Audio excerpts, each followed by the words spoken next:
Ya. Les damos la más cordial de las bienvenidas a esta transmisión en la que hablaremos sobre Boys Love a la mexicana, tradiciones e historia. Para hablar sobre este tema tan interesante me acompaña Odette Cárdenas, editora en jefe de Elite Ediciones, la primera editorial mexicana dedicada a la producción de trabajos originales Biel, y su servidora Claudia Gallardo, editora en esta misma casa editorial. Esta transmisión se realiza en el marco de la edición 32 de la Feria Internacional del Libro de Antropología e Historia, la FILA, a la cual le damos las gracias por brindarnos este espacio. Como mencioné hace un momento, en esta ocasión les hablaremos sobre la forma en la que podemos identificar ciertas tradiciones que son representativas en México en los cómics Biel de Elite Ediciones, en específico del Día de Muertos. Existen diferentes elementos que caracterizan una tradición, como lo es la persona que la transmite, en este caso los autores, la forma en la que lo hace, el formato cómic, el contenido, que sería la trama misma de la historia, el sujeto que lo recibe, que serían los lectores, y la acción con la que se hace, es decir, la forma en la que llegó a los lectores, cómo lo compraron, cómo lo consiguieron. Entonces eso es muy, muy importante. Pero antes de hablar en específico de estas características, hablemos un poco sobre qué es el Boys Love. El Boys Love, o Biel, es un género dentro del anime y manga donde se presentan relaciones de amor entre hombres. Otro de los términos con los que se conoce es yaoi. Biel, además, surge como un subgénero del shoujo, para mujeres jóvenes. Y aquí es necesario aclarar que estos nombres no exactamente dicen de qué tratará la historia, sino el público al que está dirigido. Sin embargo, muchas historias consiguen un público secundario. Un ejemplo de esto se encuentra dentro del Sentai, algo como Power Rangers, que originalmente estaba pensado para un público infantil, pero siempre consigue atrapar a amas de casa y mujeres en general, que suelen quedar encantadas con las carismáticas personalidades de los protagonistas y sus ajustados trajes. De la misma forma, el BL, que originalmente estaba pensado para un público femenino, ha ido ganando terreno y con el paso de los años es favorecido por todo tipo de personas, incluyendo una buena parte de la comunidad LGBT+, quienes incluso se unen a las filas como creadores para darle más riqueza a las tramas a través de su experiencia propia. Teniendo en cuenta lo que son las características del Boys Love, podemos hablar de 3 ejemplos muy claros de la forma en la que se retoman aspectos tradicionales, culturales y de contenido histórico para contarnos tramas muy interesantes, que se han convertido en referentes en el mundo del manga, del anime, de los videojuegos, que no pertenecen precisamente al universo Biel. Así es, el país que dio origen al yaoi o biel cuenta con diversos ejemplos donde las tradiciones, mitología y folclore son adaptados para nuevas generaciones con diferentes fines, aunque sobre todo el del entretenimiento, aunque a veces también el de la educación o la preservación. Si hablamos de mitología reinterpretada, uno de los ejemplos más fácilmente reconocible por el público de México y América Latina es Son Goku o Goku, protagonista de Dragon Ball.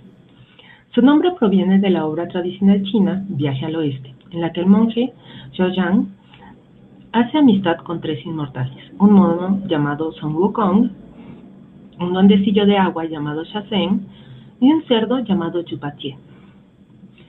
Todos juntos viajan a la India para recuperar los sutras sagrados y juntos enfrentan dificultades a lo largo del camino.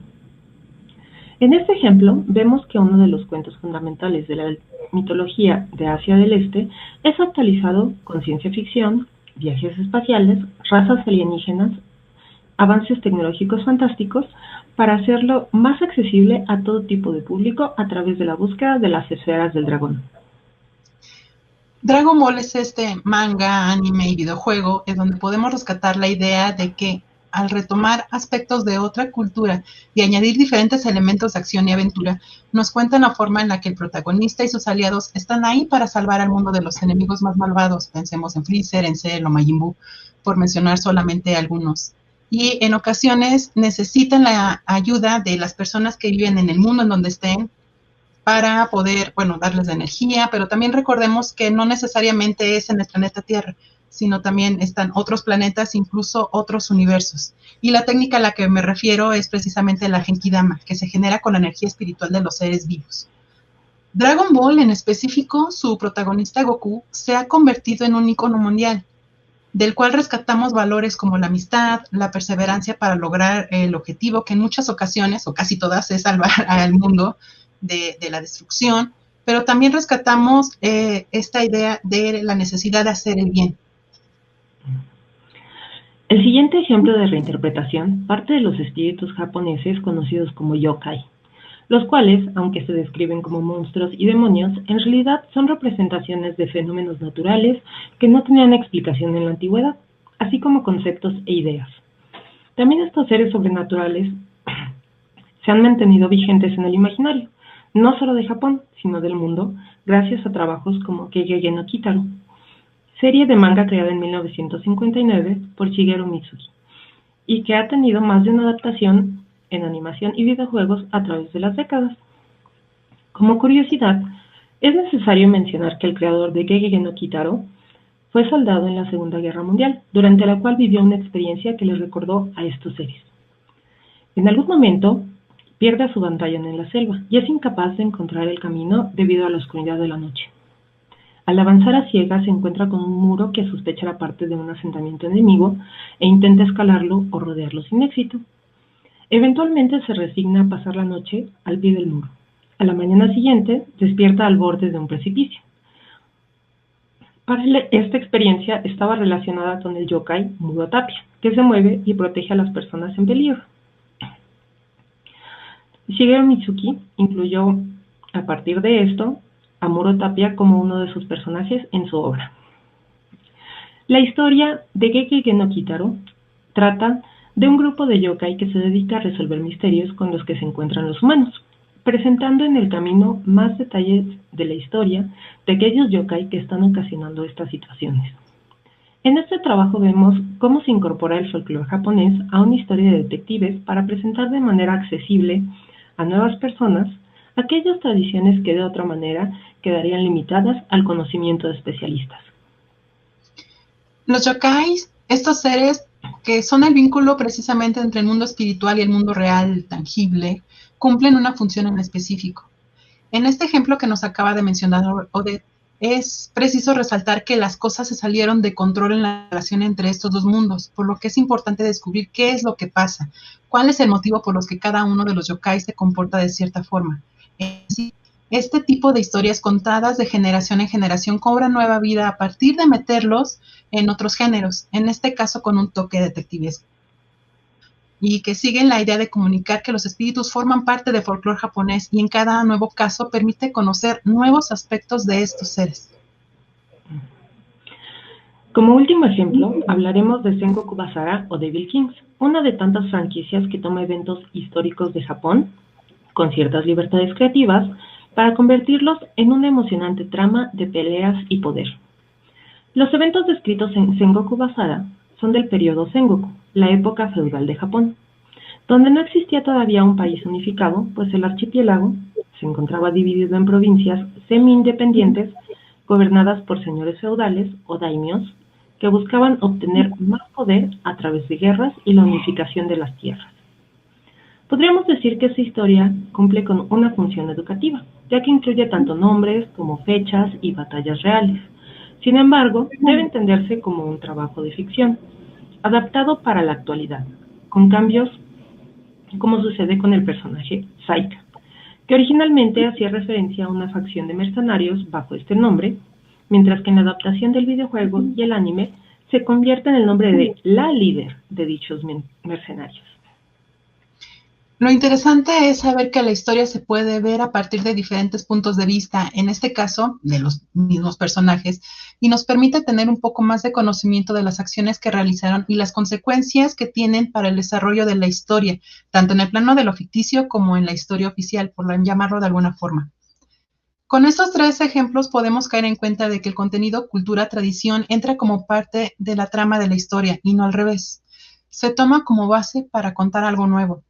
Historias que se quedan en la mente de los lectores y que ayudan, en cierta forma, a continuar con la difusión de ciertas tradiciones, ya no solo a través del discurso oral, sino a través de diferentes representaciones gráficas.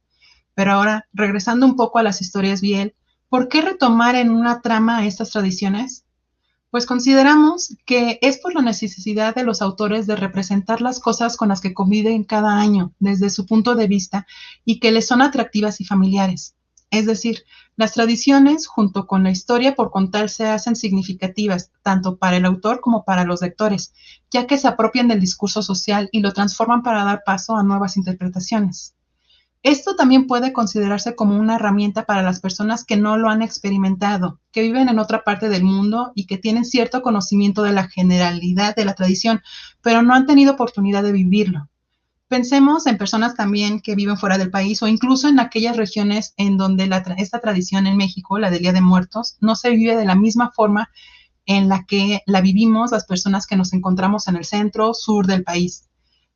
Es difícil pensar en las tradiciones y sus características solo como ideas, sin pensar en la forma en la que se viven, pues al fin y al cabo las tradiciones se mantienen a partir de las acciones y los significados.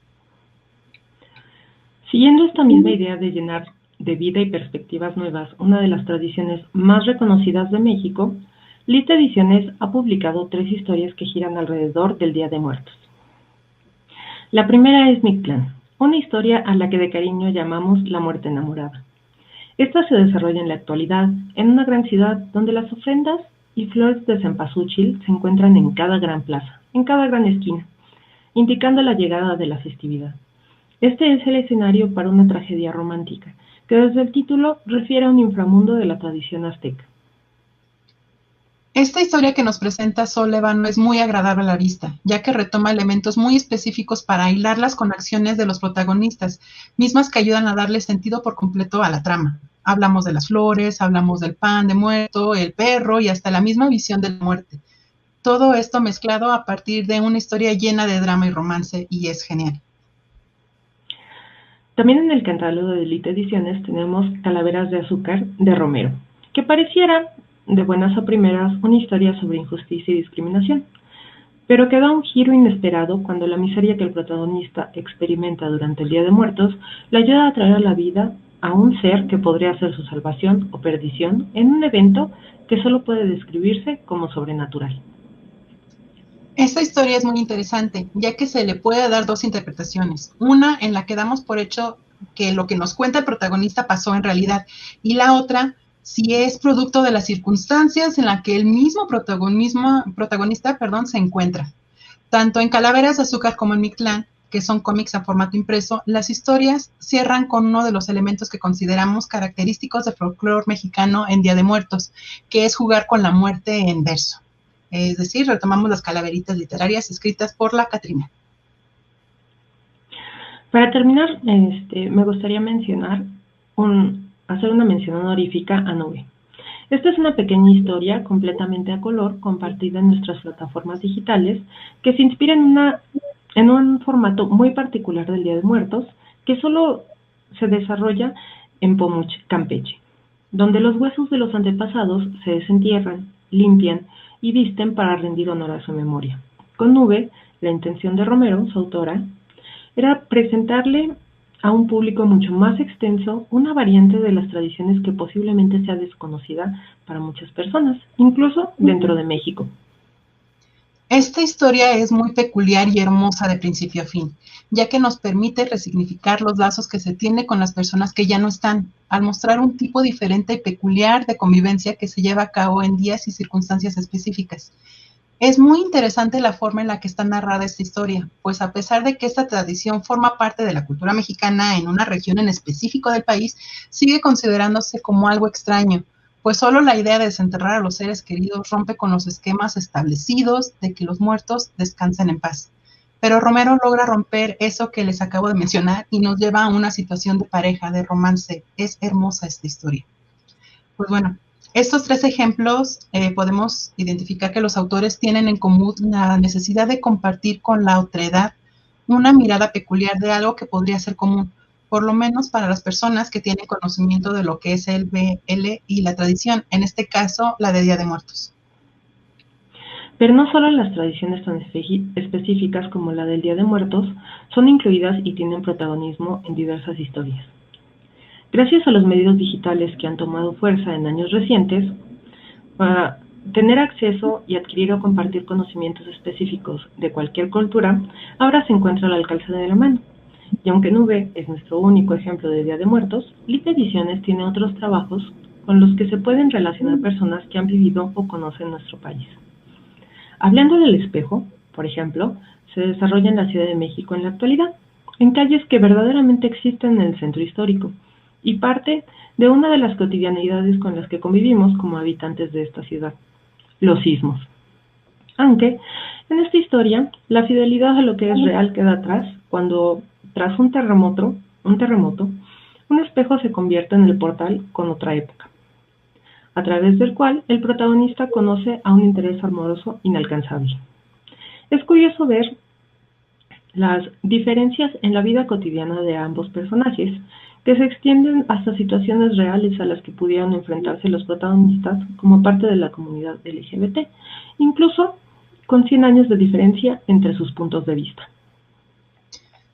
Son precisamente este tipo de experiencias las que hacen que las historias sean relevantes, ya que con situaciones que se originan en el imaginario de los autores, nos permiten abordar temáticas que permiten la inclusión de diferentes sectores de la población.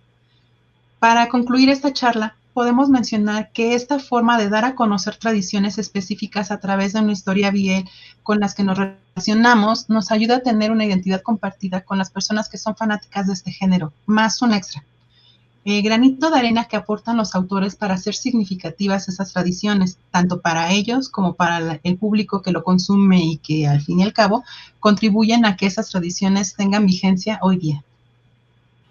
Muchas gracias por su atención y nos vemos en la próxima.